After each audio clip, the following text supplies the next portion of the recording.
The silver ships appeared without warning in Earth's skies. They hovered over major cities, their hulls reflecting sunlight like polished mirrors. For 3 days, they simply watched. No communication, no movement, just silent observation that made the world's leaders increasingly nervous. On the 4th day, a smaller vessel descended toward Geneva. The United Nations had been in emergency session since the first sightings, and now they would face whoever, or whatever, had come from the stars. Secretary General Kim stood at the window of his office, watching the alien craft land with impossible precision on the central plaza. His hands trembled slightly as he straightened his tie. "Sir, the security team is ready," his assistant said quietly. Kim nodded. "Let's hope we don't need them." The alien that emerged from the ship walked upright on 2 legs, but that's where the similarities to humans ended. Ambassador Lee stood nearly 8 feet tall with iridescent blue skin that seemed to shimmer under the sun. His 6 eyes, arranged in a hexagonal pattern, blinked independently as he surveyed the welcoming committee. General Park of the United Earth Defense Force stood slightly behind Kim, her face carefully neutral despite her racing heart. This was humanity's first contact with an alien civilization, and everything about it felt wrong. No warning, no attempt at gradual introduction, just arrival. Inside the main chamber, Lee sat across from the human representatives. He needed no translator, somehow speaking perfect English with a strange musical quality to his voice. "The Galactic Confederation has observed your planet for some time," Lee began without pleasantries. "Your development has reached the stage where formal integration can begin." Kim leaned forward. "Integration? Yes. Earth will become the newest protectorate world in our system. You will benefit from our technology, our knowledge, and our protection." General Park's eyes narrowed. "And in return?" Lee's head tilted slightly. "You will provide resources and labor, of course. All protectorate worlds do." The room grew tense. Kim tried to maintain a diplomatic tone. "Ambassador Lee, while we appreciate your offer, Earth is an independent world. We would prefer to establish relations as equals." The alien's reaction was subtle, just a slight change in the rhythm of his blinking eyes, but the temperature in the room seemed to drop. "You misunderstand," Lee said softly. "This is not a negotiation. The Confederation does not request, it informs." General Park stepped forward despite protocol. "So you're here to conquer us?" "Such primitive terminology," Lee replied. "We are offering advancement. Your species will benefit from proper guidance. Those who resist guidance require correction." "Correction?" Kim asked. "It is rarely necessary after the first example," Lee said, his tone disturbingly casual. "One city is usually sufficient." The human representatives exchanged shocked glances. Dr. Bayek, the chief scientist present, spoke up. "You're threatening us with destruction if we don't submit? Not destruction. Correction." Lee's 6 eyes blinked in sequence. "Your species will join the Confederation. The only variable is how much suffering occurs before acceptance." General Park could no longer contain herself. She stood up, hands pressed against the table. "Let me be clear," she said, voice steady despite her anger. "Earth will not be threatened, bullied, or corrected. We will defend our planet and our independence." Lee's mouth parts, something like mandibles clicked together in what might have been amusement. "Your defiance is noted but irrelevant. Your weapons are toys compared to ours. Resistance would be wasteful." General Park leaned closer, her eyes locked with the alien's central ones. "War? You'll get your war," she declared. "And you'll learn that humans don't surrender easily." The room fell silent. Lee stood slowly, towering over the humans. "Very well. The Confederation will remember that Earth chose the difficult path." He turned to leave, then paused. "Prepare your defenses if you wish. The correction fleet will arrive in 3 weeks. I suggest you use that time to reconsider." After the aliens departed, the chamber erupted into panicked discussion. Kim called for order, his face pale. "What have you done?" he asked Park. "We can't possibly fight them." General Park looked out the window where the alien ship was rising into the sky. "They were never going to treat us as equals," she said quietly. "They came expecting slaves, not partners. At least now we have 3 weeks to prepare." "For what?" Kim demanded. "Global destruction?" Park turned to face the room. "For showing them that humans are more dangerous than they realize. We've spent our entire history fighting each other. Now we finally have a reason to fight together." As the alien ship disappeared into the clouds, emergency alerts began sounding across the planet. Humanity had 3 weeks to prepare for a war against an enemy with technology beyond imagination. The clock was ticking. The first attack came exactly 3 weeks later, just as Ambassador Lee had promised.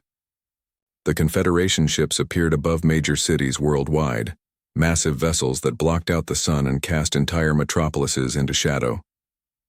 General Park watched from the underground command center as the first visuals came in. The alien ships were beautiful in a terrifying way, their hulls shimmering with strange energies as they positioned themselves over strategic targets.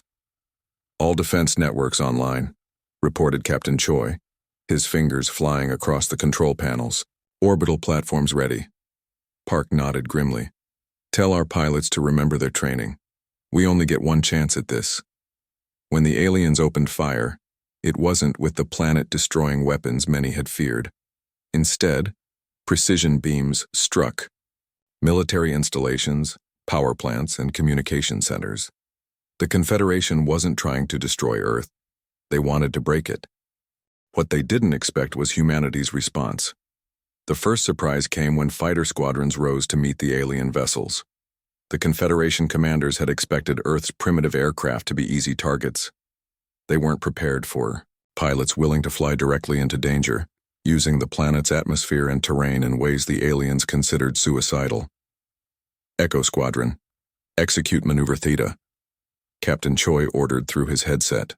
On screens around the command center, small dots representing human fighters scattered in a complex pattern that confused alien targeting systems. The second surprise was the orbital defense grid. Hastily constructed in those 3 desperate weeks, the grid consisted of thousands of small satellites loaded with simple but effective weapons.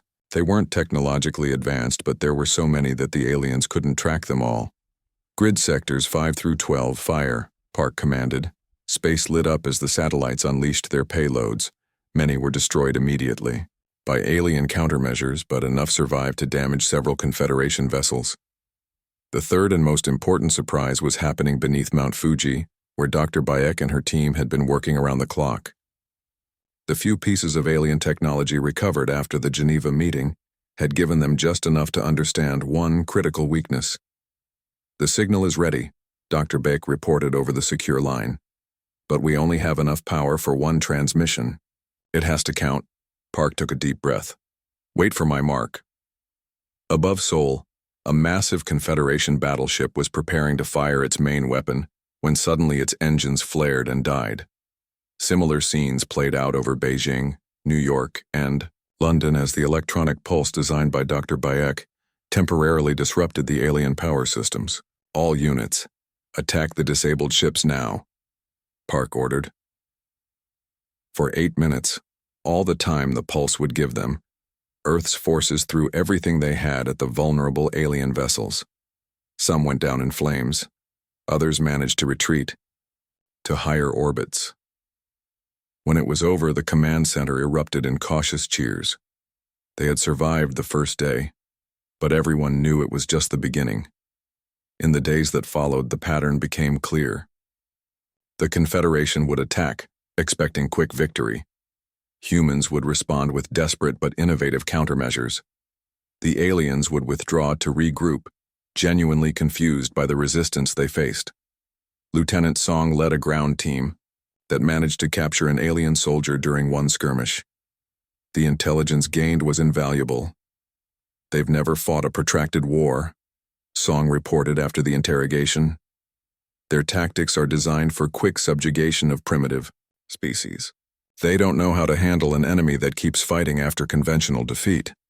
1 month into the war, Dr. Bayek made another breakthrough. Studying the captured alien technology, she discovered principles that Earth scientists had never imagined. Their shields operate on predictable frequencies, she explained to the Joint Military Command. They've never needed to adapt because no one has successfully attacked them in centuries. Captain Choi's pilots began using this knowledge to modify their weapons, making them far more effective against alien defenses. What should have been a simple correction campaign for the Confederation had turned into a costly war of attrition. 2. Months in, Earth forces managed to shoot down an intact alien scout ship. The technology inside accelerated human advancement by decades overnight. We're still outmatched, Park admitted during a rare quiet moment with her senior staff. But we're learning faster than they can adapt.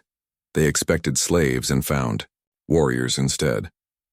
When the Confederation commander sent a message demanding Earth's surrender, General Park's response was simple: come and take it. The aliens, for the first time in their long history of conquest, found themselves facing an enemy that grew stronger with each attack. What should have been a 3-day operation had become the most costly campaign in Confederation history, and it was just beginning. 6 months into the war, Earth looked very different. Cities had moved underground. Factories operated day and night. Children learned alien languages in school while their parents trained with new weapons. Humanity had united as never before against the common threat. In the captured Confederation vessel that now served as her laboratory, Dr. Beck made a discovery that changed everything. Look at this, she said to General Park, pointing to a holographic display. Their entire communication network uses the same base encryption. They've never needed to change it because no one has ever broken it before. Park leaned closer. Can we use this? Better, Beck replied with a rare smile. We can listen to everything they say, and eventually, we can talk to their ships directly. This intelligence advantage proved crucial as the war entered its most desperate phase. The Confederation, embarrassed by their failure to quickly subdue Earth, sent 3 massive battle fleets to finish the job. Captain Choi watched from the bridge of his ship, a hybrid vessel combining Earth and alien technology, as the enemy armada approached. They still think the same way, he said to his crew. Big formations, overwhelming force, standard attack patterns they haven't learned. Choi's ship, the Defiance, was the first of its kind, built in the asteroid belt, far from alien sensors. His mission was simple but nearly impossible: infiltrate the enemy fleet and plant Dr. Bayek's new device. Engaging stealth systems, his first officer announced. The Defiance seemed to fade from view as it slipped between the massive alien warships. The tension on the bridge was unbearable as they navigated through the heart of the enemy fleet. One detection would mean instant destruction. But the aliens never imagined that humans could master their own technology so quickly. They weren't looking for what they believed impossible. Meanwhile, Major Kang led a different kind of mission. His team had trained for months for this single operation, boarding an alien command ship. Using captured enemy shuttlecrafts, they approached what intelligence identified as the fleet's communication hub. Remember, Kang told his team as they prepared to board, we need the central core intact. Everything else is secondary. The boarding action was brief but violent. The aliens, accustomed to fighting from their ships, were unprepared for close combat against determined human soldiers. Within 20 minutes, Kang's team had secured the central communication hub.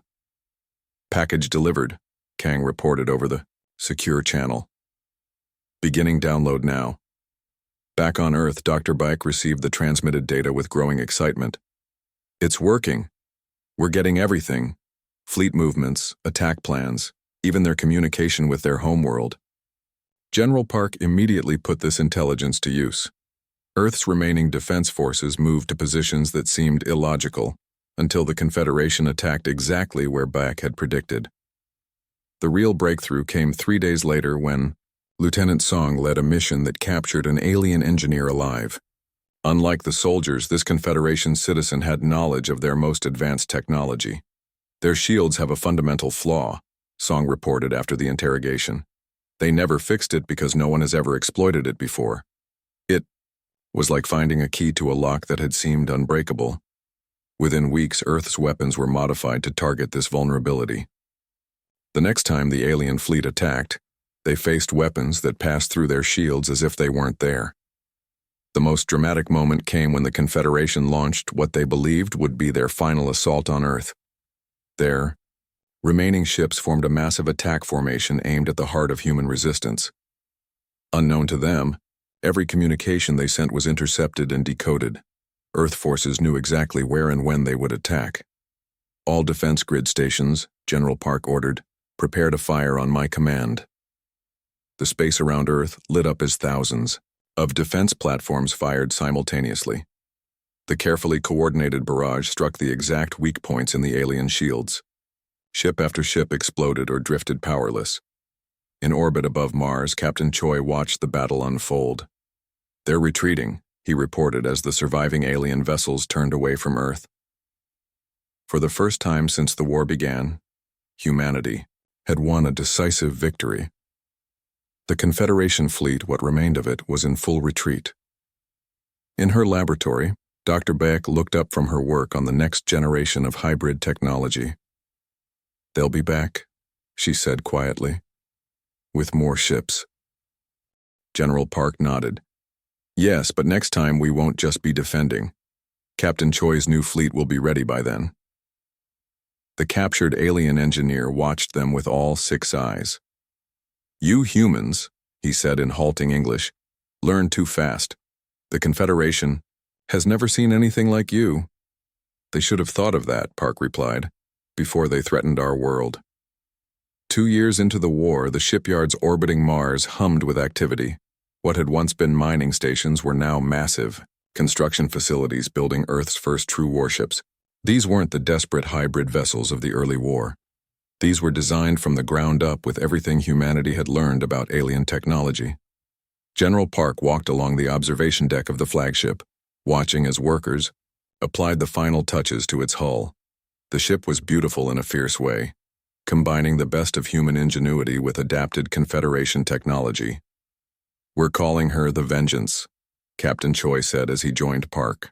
"The fleet will be ready to launch in 3 days." Park nodded, her eyes never leaving the ship. 2 years ago we could barely defend our own planet. Now we're preparing to take the fight to them." The plan was bold to the point of being reckless. Until now, Earth had fought a defensive war, focusing on protecting the planet and its colonies. The Confederation, despite heavy losses, still believed victory was inevitable. They had never lost a war in their 1,000-year history. They were about to experience another first. "Dr. Bike's jump drive modifications are installed on all ships," Choi reported. "The aliens still don't believe we can make precision jumps directly into their territory." This was humanity's secret weapon. The Confederation's faster-than-light technology allowed for travel between star systems, but they used predetermined routes they considered safe. Dr. Bayek had discovered ways to make the drives more accurate than the aliens thought possible. 3 days later, the Earth fleet gathered in high orbit. 20 ships, each representing the combined effort of millions of people working around the clock. Not as large as Confederation vessels, but faster and more maneuverable. From the bridge of the Vengeance, General Park addressed the fleet. "Today we show the Confederation that humans are not just defenders. We can strike back. We can hurt them where they feel safest. And we will not stop until Earth is secure." The fleet vanished in flashes of light, jumping directly to their first away target, the Confederation supply world of Nexus. This heavily defended planet was the key logistics hub for all Confederation operations in Earth's sector. When the Earth fleet appeared in orbit, the aliens were completely unprepared. Their defense grid was oriented outward, expecting any attack to come from the established jump points. Instead, Earth ships materialized directly above the main shipyards. "All ships commence firing," Choi ordered calmly. The battle was brief, but devastating. Earth vessels targeted key infrastructure with surgical precision. Fuel depots, shipyards, communication arrays. They weren't trying to destroy the planet or kill its inhabitants. This was a strategic strike aimed at crippling the Confederation's ability to continue the war. Lieutenant Song led a ground team that secured the central data hub. "Download complete," he reported as his soldiers fought off alien security forces. We have their entire logistics network. Within 4 hours, the Earth fleet jumped away, leaving destruction in their wake. The Confederation had lost more in this single raid than in 2 years of trying to conquer Earth. But the most significant impact wasn't physical. It was psychological. For the first time, member worlds of the Confederation began to question the invincibility of their leaders.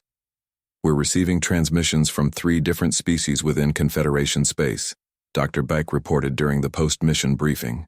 They've been watching what we've done. Some of them want to help. This was something the Confederation had never faced, rebellion from within inspired by resistance from without. Worlds that had been subjugated for generations saw hope in humanity's defiance. The second phase of Earth's counteroffensive targeted not military installations but freedom. Captain Choi led a small fast strike team to the prison world of Tartarus, where the Confederation kept political prisoners and problem species. This isn't just about hurting them anymore, Choi told his crew as they approached. It's about building alliances. The prison break was chaotic but successful. Thousands of aliens from dozens of species, all imprisoned for resisting Confederation rule, were freed. Many chose to return with the Earth fleet. Major Kang found himself in charge of training these new allies. They hate the Confederation more than we do, he observed as he watched former prisoners learn to operate Earth weapons. And they know Confederation systems better than we ever could. Within months, what had begun as Earth's desperate defense had evolved into a multi-species rebellion. The Confederation, which had ruled through fear for a millennium, suddenly found itself fighting on multiple fronts. In the war room back on Earth, General Park studied the galactic map now filled with green dots representing liberated worlds and red dots showing Confederation strongholds. They started this war expecting an easy victory over primitives, she said quietly. Instead, they've awakened something they can't control. The Confederation was still powerful, still dangerous, but for the first time in its long history, it was afraid. 5 years after the first alien ships appeared in Earth's skies, the great Confederation capital world of Axoria fell, not to devastating weapons or overwhelming force, but to revolution from within. The images broadcasted across the galaxy showed Confederation flags being torn down as liberated species celebrated in the streets. General Park watched the footage from the Bridge of the Vengeance, her expression thoughtful rather than triumphant. Is really over? Captain Choi asked, standing beside her. The fighting is, Park replied. The hard part comes next. The Lunar Peace Conference began 1 month later. The Great Dome of Luna Base 1 had been expanded to accommodate representatives from over 30 species, former Confederation members, newly liberated worlds, and neutral powers that had watched the war from a distance. Earth's delegation was led by General Park, now a legendary figure throughout known space. Beside her sat Dr. Bayek, whose technological innovations had turned the tide of war, and Lieutenant Song, representing the soldiers who had fought on countless worlds. At Park's insistence, Ambassador Lee, the Confederation representative whose threats had started the war, was brought to witness the proceedings. He sat under guard, his once proud posture now diminished. 5 years ago you came to Earth demanding our submission, Park said, when it was her turn to address the gathered delegates. You threatened us with correction if we refused to become slaves. Today, the Confederation government that sent you no longer exists. A murmur ran through the assembly. Many of the alien delegates had lived under Confederation rule their entire lives, and still couldn't quite believe it was gone. But we are not here to establish a new empire with Earth at its center, Park continued. We fought for freedom, not dominance. What we build now must be different from what came before. The lunar accords that emerged from the conference established a new galactic framework. No single species would rule over others. All worlds would maintain their sovereignty while participating in a mutual defense and trade alliance. After the final signing, Ambassador Lee approached Park under the watchful eyes of his guards. I do not understand, he said, his voice lacking its former arrogance. You could rule the galaxy now. Your ships control the jump points. Your technology has surpassed ours. Why choose equality when domination is within your grasp? Park studied the alien who had once threatened her world with such casual cruelty. Because that's what makes us different from you, she replied. We fought not to conquer, but to be free, and to help others achieve the same. Lee's 6 eyes blinked in sequence, a gesture that in his species indicated deep thought. Perhaps, he said finally, this is why you won. We never understood what we were fighting against. 1 year later, the explorer vessel New Dawn prepared for its maiden voyage. The ship represented the best of the new alliance, built with technology, from a dozen worlds and crewed by members of 8 different species. Captain Choi stood on the bridge surveying his diverse crew with pride. His first officer was from a world that had been one of the first to rebel against the Confederation. His chief engineer was a former Confederation citizen who had defected during the war. Our mission is simple, Choi told them as the ship prepared to depart. We will explore the unknown regions beyond former Confederation space, not to conquer or exploit, but to discover and connect. Dr. Bayek watched the departure from her new position as director of the Interspecies Science Academy. What had begun in her underground lab as desperate weapons research had evolved into an unprecedented collaboration between formerly isolated species. Each brings something different, she explained to a group of students that included humans and aliens alike. The Terrell have unmatched mathematical minds. The Voinar understand biology in ways we never considered. Together we advance faster than any of us could alone. General Park, now serving on the Alliance Council, often reflected on the cost of the war. Millions had died, human and alien alike. Cities had been destroyed, worlds scarred. Yet from that destruction had come something remarkable. We were fortunate, she once told a gathering of veterans. The Confederation chose Earth as an easy target, a primitive world they could quickly subjugate. Instead, they found the one species in the galaxy stubborn enough to fight back, adaptable enough to learn their technology, and idealistic enough to build something better after victory. On the observation deck of the New Dawn, a young human ensign stood beside a former Confederation citizen, both watching as the stars streaked past during their first jump. My grandparents told me the stars were gods, the alien said quietly. Mine told me they were other suns with worlds like ours, the human replied. They stood in silence for a moment before the alien spoke again. I think I like your story better. Then let's go see if it's true, the human said with a smile, as the New Dawn ventured into unexplored space. The galaxy continued its transformation. Not into another empire, but into something that had never existed before. A community of different worlds, united by choice rather than force. And it had all begun with 7 defiant words. War, you'll get your war.